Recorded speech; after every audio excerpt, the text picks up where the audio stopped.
এইভাবে কেউ রান্না করে খেয়ে দেখেছো? তাহলে একবার খেয়ে দেখো, কেমন লাগে আমাকে জানাবে কমেন্টে। প্রথমে পটলের খোসাগুলোকে ছাড়িয়ে চিড়ে নাও। পটল খেয়ে তো একদম মুখ পুছে গেছে, এখন শুধু এইভাবে একবার খেয়ে দেখো। গাগুলো চিড়ে নিয়েছি ভালো করে, এবার চলে যাব সরাসরি রান্নায়। প্রথমে কি করব, কড়াইতে তেল গরম করে নেব, দিয়ে পটলগুলোকে নুন হলুদ কিচ্ছু দেবো না, হালকা করে উল্টে পাল্টে ভেজে নেব। এদিকে আমি কাজু বাদাম আর সাদা তিল আর একটু পোস্ত বেটে রেখেছি, আদা আর কাঁচা লঙ্কা বাটা, আর কিচ্ছু লাগবে না।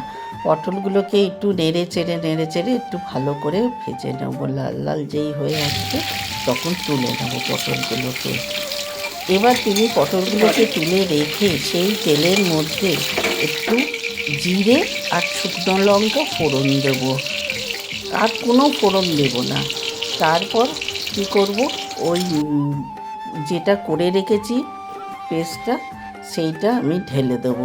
ওর মধ্যে কাঁচা লঙ্কা আর আদা বাটাটাও দিয়ে দিয়েছি।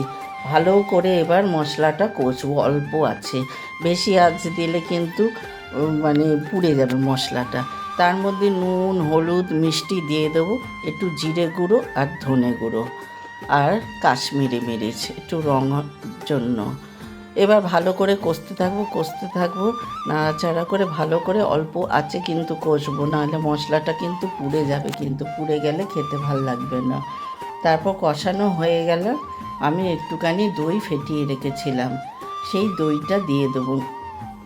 অনেক দিন হলো আমি পটল এইভাবে রান্না করিনি, এটা পুরোপুরি আমি নিজের মন থেকেই করেছি, কোনো কিছু দেখে করিনি এবং কারোর থেকে জিজ্ঞাসা করেও করিনি।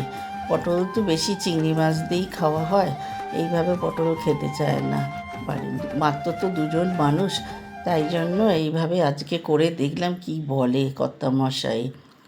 খেয়ে তো বললো খুব ভালো হয়েছে, তোমরাও এইভাবে করে দেখবে, খেতে খুব ভালো হয়। দইটা দিয়ে দিলাম, ফেটিয়ে রেখেছিলাম।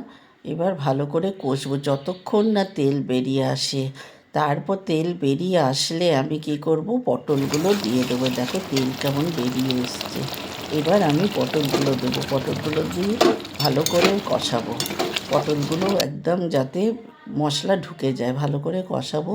যখন একটু শুকনো হয়ে আসবে, আরও তেল বেরিয়ে আসবে, তখন একটু জল দিয়ে দেবো, বাটি ধোয়া জল।